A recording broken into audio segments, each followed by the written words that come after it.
New Thought identifies and defines spirituality as independent creativity and higher perspective. Independent creativity and higher perspective. Garrison Keillor, who is a real American treasure, he hosts a radio program called Prairie Home Companion, and he's a writer, and he's really well known on the radio for The Word from Lake Wobegon, which is this ongoing dialogue of this mythical small town in the Midwest. And Garrison Keillor was born and raised in a small town in Minnesota. He comes from Scandinavian people and who are very much in the Midwest, Lutherans and Catholics and some forms of Baptists. And so his ideas are very much infused with religion and culture and society that he was raised in and embraced. There's a theme in a lot of his work. If you listen to him and if you read his books and his columns and his articles and his short stories, there's a theme that kind of runs through, that pops up every now and then. It kind of goes like this, and I don't think Garrison Keillor would tell it like this, but I'll put my best spin on it. He says, basically, once upon a time there was a kid who was born in a small town, one of those towns that everybody knew him. Or maybe that child was born in a big town, but he lived in a particular neighborhood and was surrounded by a lot of family, and so either way he was known by all kinds of people. So one day, his mom grabs him and says, I need to go do some errands. And so they end up in a drugstore and they're shopping. And the child gets separated from the mom. The mom is shopping. And suddenly the child realizes that it's all alone on some aisle and freaks out and starts running around the store and can't find mom anywhere. And begins to cry, and this child stands right in the middle of the store and starts to cry and yell, "Where's my mommy? Someone help me find my mommy. I'm lost. My mommy has left me behind." And so mom, who's one aisle over, runs around and saves the child, and of course the employees come, and it becomes funny, that the child was all alone in the world and lost its mommy who was one aisle away.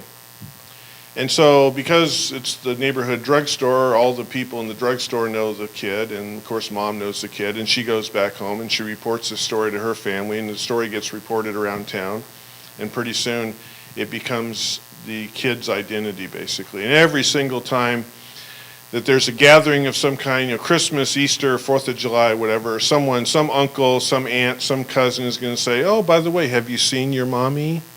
And of course it goes back to, "Oh, I understand you might be a little bit upset, but your mom is right over there. She's behind the potato salad," in case you couldn't see her. So this child grows up with this, and this becomes part of their identity and who and what they are. So the child grows up and goes off to college and immerses themselves in all kinds of academia and all kinds of degree programs, and goes on to even graduate degrees, and goes on and on and on. And there are some people in the world, some people in the university and amongst their friends who actually think that they're wise and brilliant and talented. And the kid goes on and goes out into the world, grabbing a hold of some profession, their given profession, their chosen profession, traveling the world over, making all kinds of friends, doing all kinds of wonderful things, humanitarian things, artistic things, incredibly brilliant things. And again, now there are people all over the world who think they're brilliant, who think they have something to say, who think they're incredibly talented. And one day the person gets a phone call and realizes they've been nominated for a Nobel Prize. And so this person is incredibly excited and goes through the process of the Nobel Prize, and sure enough, this person is awarded the Nobel Prize. And so there is the great ceremony, and they go and they get the medal, and there's all kinds of accolades, and this is truly one of the wisest and most brilliant and talented people on the planet in whatever vocation it is. And so finally there is the trip back, and there is ultimately that visit back to the hometown. And so the person comes home, there's some sort of a 4th of July picnic or something, and around all these people, and Uncle Fred will come up and say, I heard you won some sort of an award. Yeah, Uncle Fred, I won the Nobel Prize. Was your mommy there? Okay. And so what Garrison Keillor basically says is, this is one of the oldest ideas there is. And in fact, it goes back to, because our literature is so informed with biblical ideas. In the book of Matthew, in the New Testament, Jesus has gone out and he sort of made a name for himself as a healer and a wise person and someone who a lot of people are looking up to. And he comes back to his community. Jesus is now 30 years old, right? And someone says, the crowd begins to gather around him. Maybe it's 4th of July, I don't know. And someone in the crowd says, how is this possible? He's just a carpenter's son. And we all know his mother and his brothers and sisters. They all live here. How can he be so special? And at that point, they became angry. And the postscript that's written on the bottom is, you cannot be a prophet in your own land. And so, what Garrison Keillor's story and what the story is from the biblical point of view, from a metaphorical and a metaphysical point of view, is that when we go out into the world in our spiritual journey, and think again of the definition of spirituality, when we go out and we pull together an independent creativity and a higher perception, we go out into the world and we search and we seek and we accomplish and we move far beyond where we were. Or have we? Our teaching, New Thought, says that the greatest wisdom we have is the wisdom within. And I've been reading a lot of Myrtle Fillmore lately, and she talks about the fact of, the Fillmores did a really good job. She and her husband Charles, who founded Unity, I think they did some of the best work there is in talking about the soul. And they say, the soul is not this basically great place. The soul is under construction all the time. Now, Charles and Myrtle Fillmore, unlike Ernest Holmes, believed in reincarnation. And so they believe that as we go from lifetime to lifetime to lifetime to lifetime, and we have all these experiences, and we gain from wisdoms and lessons, or we don't gain, or we repeat things, or we have problems, that the soul is accumulating. Charles Fillmore talks about the fact that it is under construction. Our soul is under construction with all of these forces and all of these ideas that we give sanction to. Then Myrtle Fillmore comes along and she says, but you got to go down there and you got to introduce the Christ consciousness. And the Christ consciousness is what brings about healing and transformation and evolution. So we go out there and we do our spiritual seeking and we become involved in our spiritual process and practices. And when I say we go out there, some people go around the world, some people go to Asia, some people go to wherever they go. Some people don't travel very far, but they go deep into themselves, and they go deep into that deep earth mining of spiritual ideas and philosophy, and they have those conversations, and they do that practice, and they gain that awareness, and they sit beneath the teachers, and they sit above the teachers. And we go out into the world and we gain all of this insight. But at what level do we give ourselves permission to move beyond? To move beyond a belief system. See, what's interesting metaphorically and metaphysically about the biblical account is that it says, he's a carpenter's son. Okay? And what that speaks to is that's the consciousness we carry with us. It says he's a carpenter's son, and we know his mom.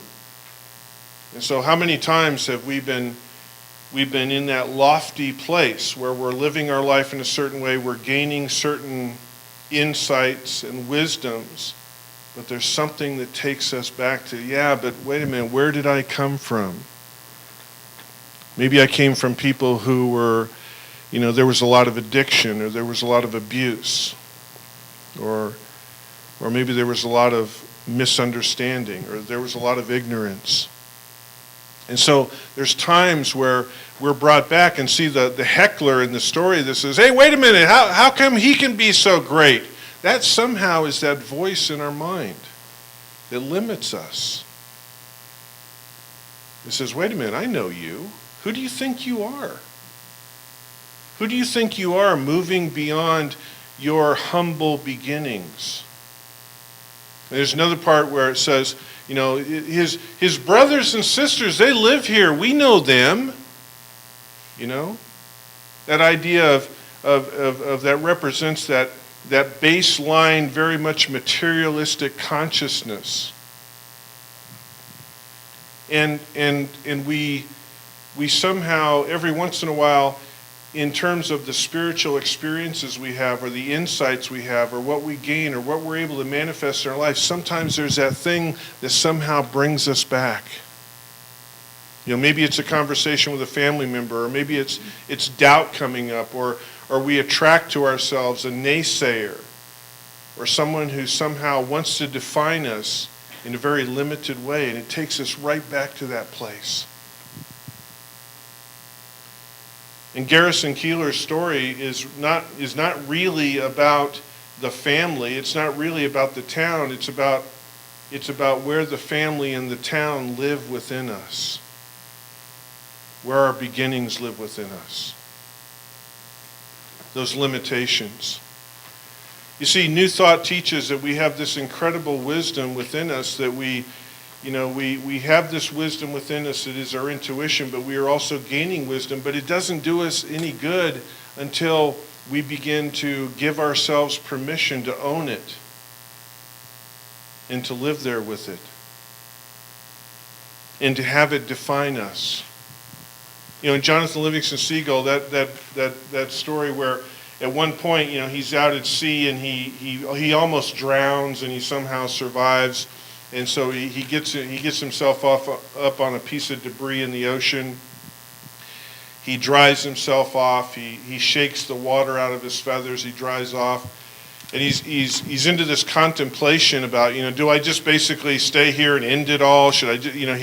He can't stand to live in the world he's in. He's having a hard time with this spiritual awakening he's involved in. So it's like, do I just give up? Do I just go? What do I do?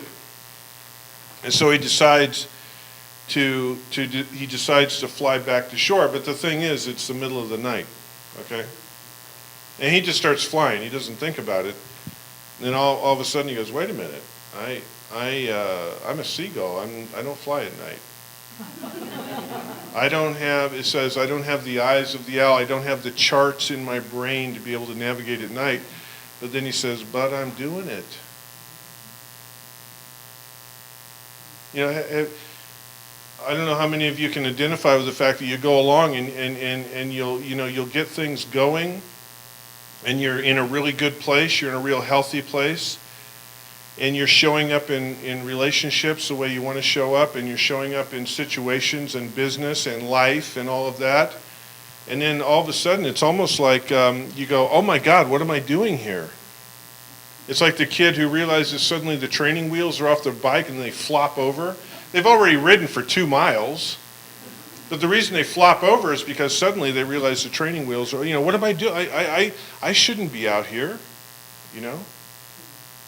That was the sensation we all had when we started driving. It was so weird to be behind that wheel and to have this big machine going down the road. And there was a part of us when we started driving and said, oh my God, what am I doing? There's no training wheels on this thing. I'm out here, there's other cars, there's traffic, there's signs, and I'm actually doing this. And so when the postscript, when the bottom of the story that happened to Jesus says you cannot be a prophet in your own land, It basically says that we have to be willing to truly transcend where we're from. So how do we do that? I mean, we all have our histories, we all have our memories, we remember family, we remember events, we remember things that happen, we remember marriages, we remember those times when maybe, we weren't the best looking thing in terms of the way we lived, and we remember that. But someone very wise told me one time, we can use history, or history can use us. And I think that what that points to in our lives is to use our history in terms of making life better, but not allow that to define us.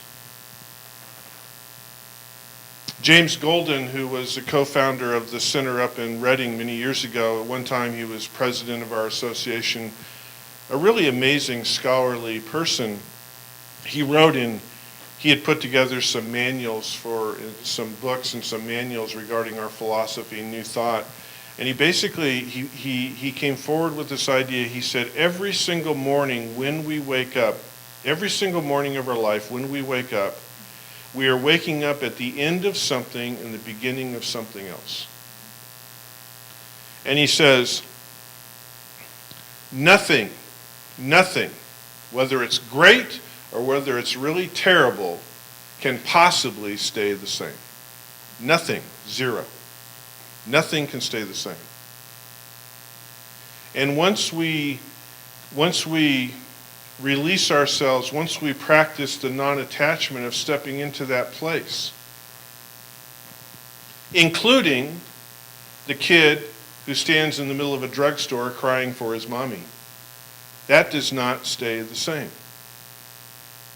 And so what we're called upon to do is to remember, standing in the middle of a drugstore crying for our mommy, and maybe, we take some lesson from that, like, don't freak out or, look the next aisle over or something. We have some profound spiritual lesson, or we allow it to define ourselves. And what Jesus is basically saying in the New Testament is, he's saying, we need to release our land. We need to become the citizen of where we are right here and right now. We need to name and claim our presence in this endeavor that we are involved in right here and right now. Because, what's really interesting metaphysically is that when I doubt myself, when I really doubt myself, who do I attract? Oh my God, I attract the critics that come out of the woodwork. I attract don't even know me. I've never met you before, but I feel like criticizing you, It's amazing. And that's the law of attraction. And what that simply means is, and there's a part of me that when I'm criticized like that, I want to pick up a piece of fruit and throw it at them. But the fact of the matter is that is resonating for me. That means that, and if I'm really honest with myself, I am standing in a place of defining myself in an old way. Defining myself in terms of where I was, in the historic yesterday, in terms of those mistakes I made and the way I was defined and how I once was in the world. This morning, when I was getting ready for today, in the earlier little meditative piece I did, I was thinking about one of the most romantic ideas to me when I read it. I just love this, is when I read about the Transcendentalists. The Transcendentalists have a very special place within my heart as far as, I'm not the greatest Transcendentalist scholar or anything, but just the audacity in which they lived, the outrageousn's, the way that they challenged everything. And I loved their intellect. They were so incredibly intellectual and spiritually intellectual, and they were so curious, and they were so courageous for that time. And I'm just really enamored with them. And one of my favorite ideas is the idea that you read about people, think about this for a minute, Margaret Fuller and Emerson and Thoreau, they decided to go take a stroll in an orchard and talk about spiritual things. Oh my God, that is so cool. I would love to have tagged along with that. You know what I'm saying?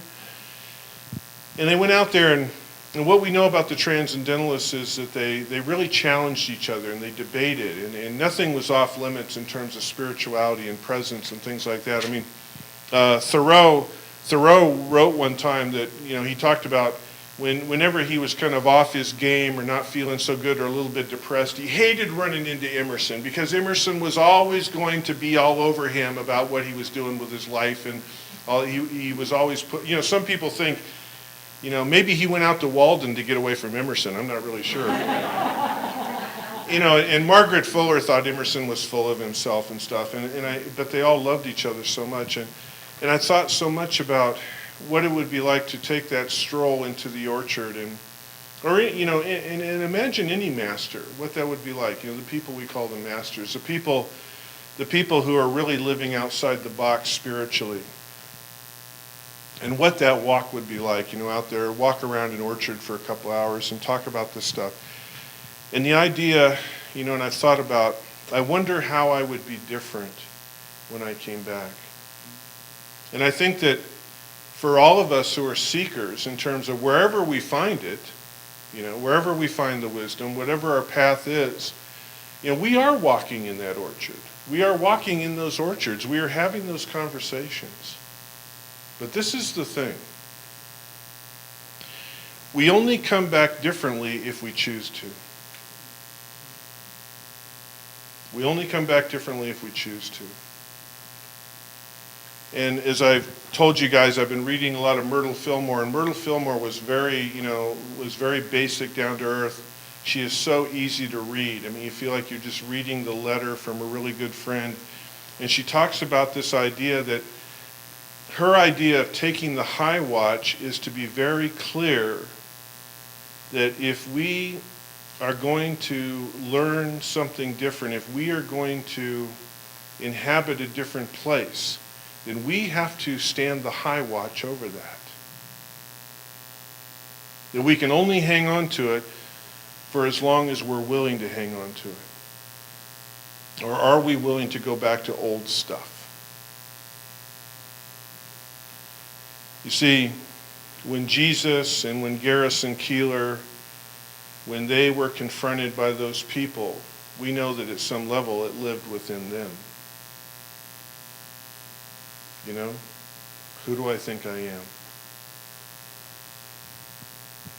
It also, I think about that orchard, I think, am I truly willing to grab a hold of a new idea? Am I truly willing to grab a hold of what I'm hearing, or is there a part of me that just has to hang on to something else? And I ask the question, why do you want to hang on to that? Why? Is it because it becomes comfortable? It becomes, remember the metaphysics of our own land? Well, I lived in that place, so I know how to do that. I don't know how to do this over here. And it's amazing to me the number of spiritual conversations we get into where we're not willing, we're willing to bring our stuff into the conversation. We're not willing to take anything out of it.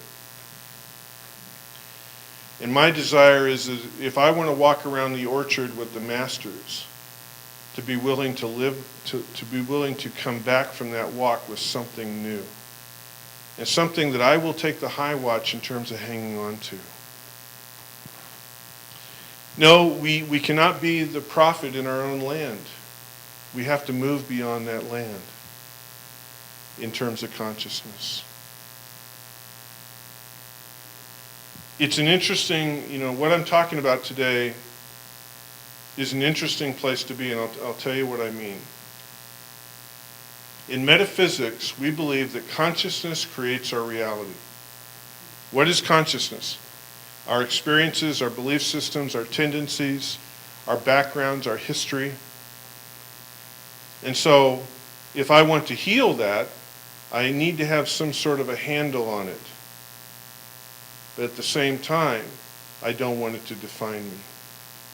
That's a very interesting walk that we have to walk. So,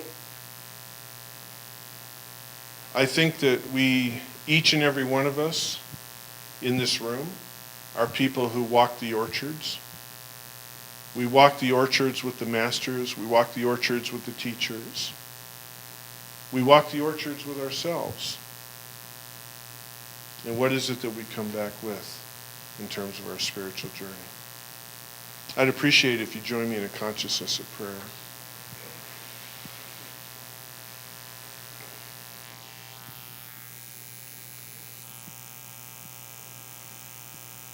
This morning, I simply stand in gratitude for the masters, for the teachers, and for the orchards in which we walk.